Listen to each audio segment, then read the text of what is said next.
बिस्मिल्लाहिर्रहमानिर्रहीम। अस्सलाम वालेकुम व्यूअर्स, एक और थोड़ी सी वेरिएशन के साथ ये ड्रम स्टिक्स की रेसिपी में लेके आई हूँ और उम्मीद है कि आप लोग इस रेसिपी को बहुत पसंद करेंगे। और इसमें ये जो आपको नज़र आ रही है, ये मैं खोल रही हूँ, काफ़ी गर्म है, लेकिन ये है कि ये 2 स्टेप्स में ये इसका कलर भी आया है और ये खूबसूरती भी आई है। तो जायका भी लाजवाब है। बस आपने सिर्फ पूरी वीडियो को वॉच करना है। और अगर आपने मेरे चैनल को सब्सक्राइब नहीं किया तो प्लीज़ इसको सब्सक्राइब करके बेल आइकन का उनको प्रेस कर लें।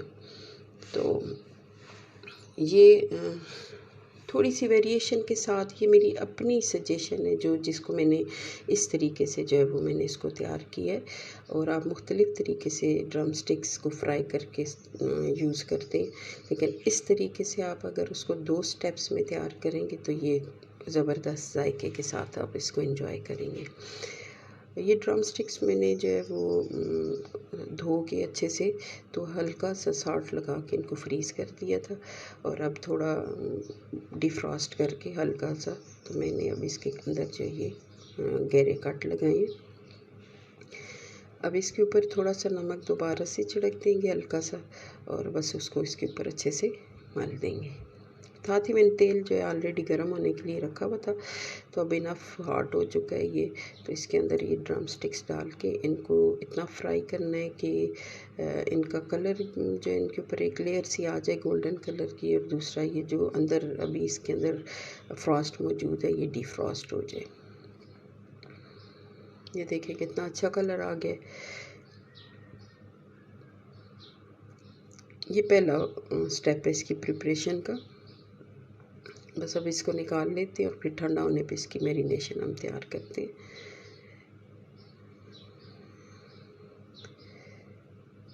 ये अभी प्याला ले लिया है और उसमें 3 टेबल स्पून जो है वो दही के लिए हैं, और अब इसमें 3 ही टेबल स्पून जो है वो ग्रीन चिली पेस्ट जो है वो चला जाएगा।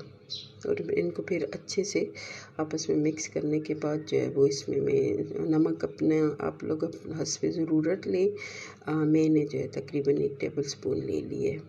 इसको अच्छे से मिक्स करने के बाद ये लेग्स जो है चिकन की ये इसके अंदर इस तरह से डाल के अच्छे से इसके ऊपर मैरिनेशन को लेप कर देना है। इस तरह से ज़्यादा देर छोड़ने की ज़रूरत भी नहीं है, बस ये ऑलरेडी क्योंकि पका हुआ है। तो अब अगला स्टेप इसकी इस जायके को मज़ीद जो है वो इन्हेंस करेगा। अब इसमें 2 table spoon red chillies vinegar मैंने ऐड किया है। फॉइल को इस तरह से मैंने काट के रखा हुआ था। अब इसके अंदर जो है वो इसको रख के रैप करके, या आप देख लें कि किस तरह रैप करना है। इस तरह से रैप करें ताकि साथ थोड़ी सी मैरिनेशन भी इसके अंदर आप ऐड कर लें।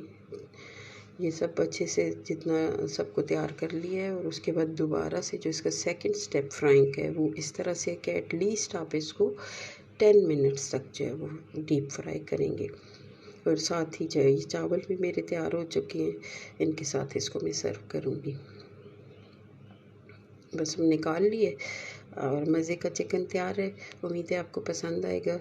अगली वीडियो तक के लिए अल्लाह हाफ़िज़।